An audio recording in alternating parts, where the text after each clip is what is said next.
Cobalt Dickens is back and fishing in universities' ponds. UNICEF scores a security own goal. We've got some Patch Tuesday notes. A look at U.S. election security offers bad news, but with some hope for improvement. The U.S. extends its state of national emergency with respect to foreign meddling in elections. And an international police sweep draws in 281 alleged BEC scammers.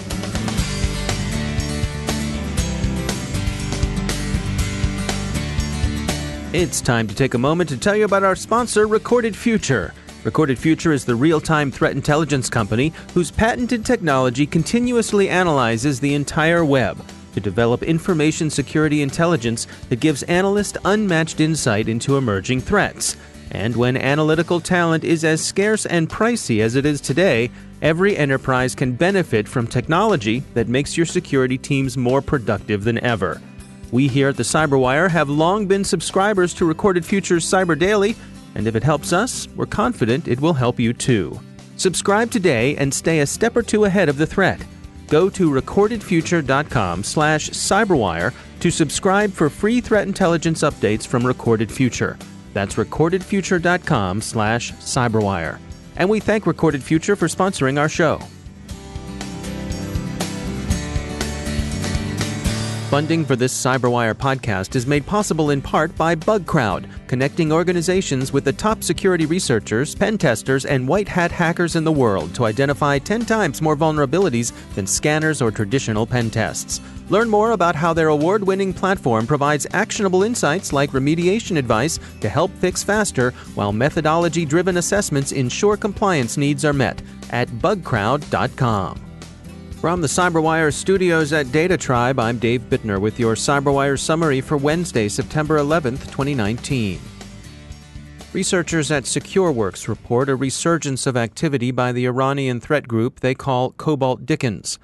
This particular threat actor has been associated with the Mabna Group and others indicted by the U.S. Department of Justice back in 2018. Those indictments were for crimes connected with cyber espionage that the Justice Department said was conducted on behalf of Iran's Islamic Revolutionary Guard Corps. SecureWorks says the latest activity consists of a phishing campaign directed against American and British universities. The fish bait in the emails is, as SecureWorks put it, library-themed. The recipient is told that, quote, your library access has been suspended due to inactivity, end quote, and is given a link to follow in order to ensure that their library privileges might be restored. Cobalt Dickens's earlier campaigns had used shortened URLs in such links, the better to obscure what was going on. But this latest round dispenses with that coy gesture and simply leaves the full URL out there, displayed in all of its implausibility. Some 60 universities have experienced Cobalt Dickens phishing. Those affected schools are located in Australia, the United States, the United Kingdom, Canada, Hong Kong, and Switzerland. UNICEF, the United Nations Children's Organization, knows it's a small world, and they inadvertently made it a little bit smaller by inadvertently emailing around a list of over 8,000 users of its online educational platform, Agora. This appears to be purely a case of operator headspace and timing, not hacking. So here again, the human factor contributes the dominant share of the risk. In yesterday's round of Patch Tuesday releases, Microsoft fixed 79 bugs, 17 of which Redmond classified as critical. Adobe addressed critical vulnerabilities in Flash Player. Norm Shield has looked at U.S. election security and found it wanting. The results of 2 risk assessments the company conducted showed, they say, that outdated systems remain in widespread use. More than half of the election systems used Windows Server 2008, Release 2, and Microsoft 2S 7.5. 4 of the election commissions were still using Windows 2003, which reached its end of life some time ago. They also concluded that election authorities remain susceptible to phishing attacks. 59% of the election commissions were missing DMARC records, and more than 40% of them had at least one website with an invalid or expired SSL certificate. And finally, about a third of the election commissions have, Norm Shield says, quote, at least one asset that is reported by blacklist databases, end quote. That is, at least one asset that has been herded into a botnet. Norm Shield conducted 2 scans, one in July, the second in August. The first one concluded that an average hacker, as Axios put it, would be able to breach 27 states' election systems. The company disclosed its findings to the election commissions and secretaries of state and then repeated their scan a month later. The August results were noticeably better. Only 13 states were found to remain vulnerable to the average attacker. The Synopsys Software Integrity Group recently published a report titled The State of Software Security in the Financial Services Industry. Drew Kilbourne is Managing Director of Security Consulting at Synopsys. He joins us to share their findings.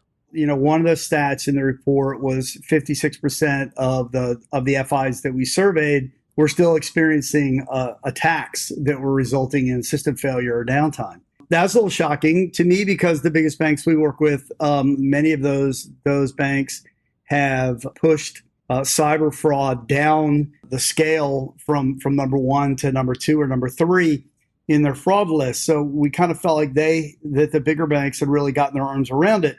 There are other findings I'll get to in a second that I think leads to this. The other interesting finding was that 38% reported being victims of ransomware. And I was a little shocked that the FIs would be that impacted by ransomware and that they would have solved that problem a long time ago. But apparently it's still out there, it's prevalent, and it's growing. So what are some of the other indicators that you think contributes to those findings? There aren't great established processes for inventorying and managing open source. And the other is there aren't great processes for managing third-party supply chain. So what you see in the largest FIs is they still buy a lot of software. They either buy it or they outsource having it developed, and they all use open source. In the mid-tier FIs, it's more prevalent for them to be buying third-party software than it is for them to be building software. If anything, they integrate. When you look at those two findings, I think this is kind of where the problems stem. Only 43% had an established process for inventory and managing open source. Only 15% had any tools deployed to help and aid in that. Given that open source is so prevalent in the industry, that gets a little eyebrow raising that they're not taking care of that part of the problem as well as maybe they should. And they're probably introducing a lot of errors in the open source side of the house. The other interesting finding was that no one has a great process for managing supply chain of software that comes in outside of open source. Just any third-party software you might buy or have built for you. And I think that's another weakness as well. Maybe there's a pen test of that software, but not many companies are looking at how the software is built and the processes and the secure SDLC that those companies are undertaking as they build software. The other interesting finding that came out of this is people still tend to rely heavily on manual ethical hacking or penetration testing at the end of the process. In fact, 65% of the respondents said they felt pen testing was the most effective way to find security vulnerabilities. Actually, it's probably the least most effective way because it's at the very end of the cycle. Right? So it's extremely costly to find your defects there. Secondly, pen testing is very time boxed. Usually it's a 1 or 2 week test. You can only cover so much stuff. And so it's not very thorough. And then when you started to look deeper beyond that finding, you found out that only 40% of the respondents were using automated tools in their secure SDLC to do more finding of defects earlier on, things like static analysis or dynamic analysis or interactive application security testing. There's other mechanisms, tools you could put into that SDLC that would automate the finding throughout versus waiting to the tail end. If you add that up, you add up that only 19% of the respondents do mandatory development training for the developers. You start to say, okay, we're not training our developers so they're not getting smarter about the problem. You're not finding things earlier in the life cycle, and you've limited the size of the test at the end under which you will find any vulnerabilities. You find out that, in my opinion, you're pretty inefficient at actually discovering defects in your SDLC. Automation, it provides several things. It provides consistency, which is great. It provides speed, which is really good as well. And it allows you to provide governance. So now you can create some governance in the SDLC to say, if you don't cross a bar that's so high, you don't move forward. And I have a tool that's going to consistently test the same way every time to measure if you cross that bar. To me, those are the things that have to take place. And as companies move to DevOps and what they'll call DevSecOps and are moving faster at building and releasing software, automation is going to become even more and more important in my mind. That's Drew Kilbourne from Synopsys Software Integrity Group. The report is titled The State of Software Security in the Financial Services Industry. U.S. President Trump yesterday extended the national emergency with respect to foreign interference in or undermining public confidence in U.S. elections for 1 year. The note announcing the extension says, quote, although there has been no evidence of a foreign power altering the outcomes or vote tabulation in any United States election, foreign powers have historically sought to exploit America's free and open political system, end quote. It goes on to discuss the proliferation of online devices and communication channels and concludes that both unauthorized accessing of election and campaign infrastructure and covert distribution of propaganda and disinformation warrant continuing the state of emergency.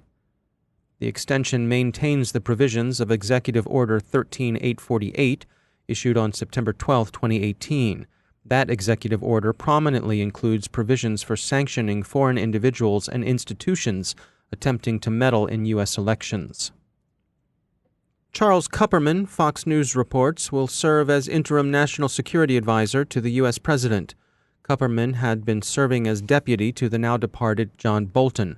A search for a permanent replacement is in progress. Today is, of course, the anniversary of the 9/11 terrorist attacks. We spare a thought for those who were lost, injured, or bereaved in the terror, and for those whose health continues to be affected by the effects of the attacks. The government has taken the occasion to announce tighter sanctions against those who support and finance terror. Any foreign financial institution found to be engaged in such support risks losing access to the U.S. dollar and to the world financial system. Expect online investigations into money laundering and fund transfers on behalf of sanctioned groups. And finally, the U.S. Justice Department has announced the results of Operation Rewired, a roundup of business email compromise crooks that collared 281 alleged scammers in 10 countries. It was a multinational, multi-agency sweep. Authorities in Nigeria, Ghana, Turkey, France, Italy, Japan, Kenya, Malaysia, and the United Kingdom participated, as did the U.S. Departments of Justice, Homeland Security, State, and Treasury, along with the U.S. Postal Inspection Service. $3.7 million were also seized at the conclusion of the 4-month investigation.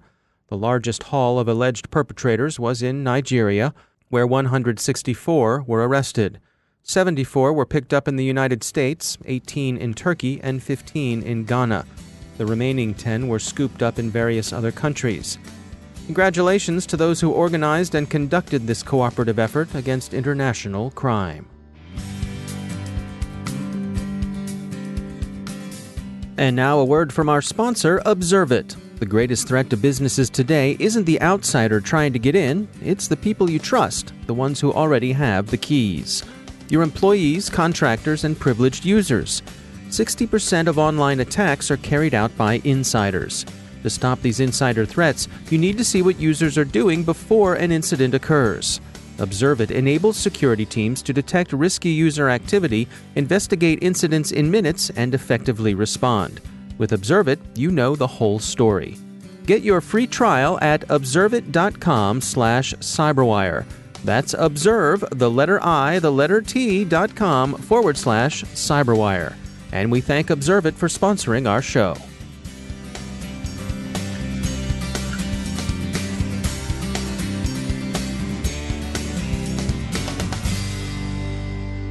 And I'm pleased to be joined once again by Ben Yellin. He's a senior law and policy analyst at the University of Maryland Center for Health and Homeland Security. Ben, it's always great to have you back. I had a couple articles come by that dealt with this notion of geofencing and the privacy implications there. There was an article from Think Progress. This was about some Catholics in Iowa who went to church, and Steve Bannon, of all people, was tracking their phones. There's another article from the New York Times about New York City possibly banning the sale of cell phone location data. Can you unwrap what's going on here for us? Sure. So this isn't as much of a Steve Bannon story as it is about many political campaigns and many private corporations that use geofencing as a technique to promote their own advertising. So how it works is you either collect from app makers or the telecommunications companies themselves information on which individuals were at a given location at a given time. So what the Steve Bannon article mentions is his political organization collected the metadata, so the phone numbers of people who were at a Catholic church service on a Sunday prior to the 2018 midterm elections. And people who were at that church ended up receiving targeted advertisements on their smart devices and on their apps. This is something that's actually been done. It's a very common tactic among political campaigns to engage in what's called micro-targeting. If you know who's in a Catholic church or who's at a particular community meeting or who's at potentially a political rally, that information is incredibly valuable to campaigns and political organizations.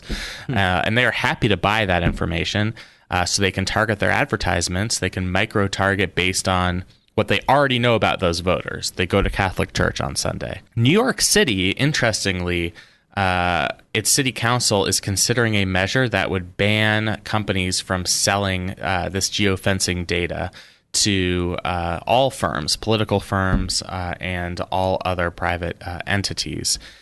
I think the chances of passage of this in New York are relatively small. There's been a lot of opposition from the telecommunications companies themselves, who think that this law is going to create an undue burden for them because they're going to have to figure out how to comply with New York City law, which is a limited jurisdiction, even though it's the biggest jurisdiction in the country, as opposed to only having to follow some sort of national standard. So I think the telecommunications companies and the app makers might actually be okay with some sort of regulation on selling this data, but they like it to come from the national level, at the national level, so there could be some sort of uniform standard. Now, this data can come from multiple places. There's the actual telecommunications firms. They sell it, but then also apps that you install on your device. We've heard stories of, buried in the EULA is permission for them to share your location every minute or so or something like that. Yeah, I recently read an article about the Weather Channel app, which there was a controversy in Los Angeles. Mm-hmm. They were collecting location data from their users on what was alleged to be somewhat of a fraudulent basis. They said that users who were checking local weather forecasts would not have their data sold to private advertisers. It turns out it was sold. There was an investigation by the Los Angeles district attorney. And I mean, on any given smartphone, there are probably going to be 10 to 15 apps that make use of your location at one point or another. And we're almost so mindless about it that we just click the accept button as soon as we want to agree to that app. It's like, yeah, I don't want to read the legalese when I'm trying to send my Snapchat. The result of that is that you've probably agreed to, as a user, for this app to sell your geolocation data. And until there's some sort of regulation in place, it's up to both the users to look closely at those license agreements and to put pressure on the technology companies themselves. I think as we've seen more stories about geofencing, the telecommunications companies have been forced to respond and to voluntarily limit how much data they are actually selling to companies and political organizations. And I should also mention, the uses we've talked about for this technology seem kind of benign. But if you take geofencing to its logical extension, it could potentially be pretty scary. If we were conducting some investigation in the war on terror and collected geolocation data for every single mosque in the country, for example, I mean, that could have both a major chilling effect on free speech and the free practice of religion, but would really be a massive invasion of personal privacy. So you can see how this would be just a major civil liberties violation. So in some ways, I think it's admirable that New York City is trying to address this problem, but I also think even for a city as large as New York, the problem is at too large of a scale for them to really have a big impact. All right. Well, Ben Yellin, thanks for joining us. Thank you.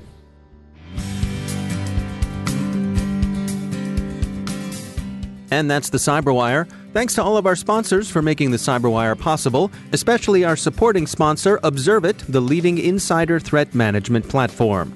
Learn more at observit.com.